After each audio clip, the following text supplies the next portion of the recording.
ಪಾಕಿಸ್ತಾನದಲ್ಲಿ ಅಡಗಿ ಕೂತಿದ್ದ ರಕ್ತಪಿಪಾಸು ಉಗ್ರರ ಮೇಲೆ ಭಾರತ ಪ್ರತೀಕಾರ ತೀರಿಸಿಕೊಂಡಿದೆ.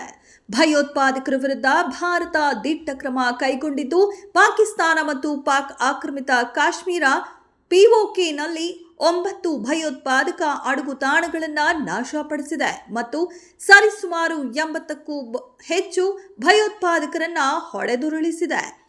ಬುಧವಾರ ಬೆಳಗಿನ ಜಾವ ಭಾರತೀಯ ಸಶಸ್ತ್ರ ಪಡೆಗಳು ಬಹಾವಲ್ಪುರದಲ್ಲಿರುವ ಜೈಷ್ ಎ ಮೊಹಮ್ಮದ್ ಭದ್ರಕೋಟೆ ಮತ್ತು ಮುರಿಡ್ಕೆಯಲ್ಲಿರುವ ಲಷ್ಕರ್ ಎ ತೈಬಾದ್ ನೆಲೆ ಸೇರಿದಂತೆ 9 ಭಯೋತ್ಪಾದಕ ನೆಲೆಗಳ ಮೇಲೆ ಕ್ಷಿಪಣಿ ದಾಳಿ ನಡೆಸಿ ಉಗ್ರರನ್ನ ಮಟ್ಟ ಹಾಕಿದೆ.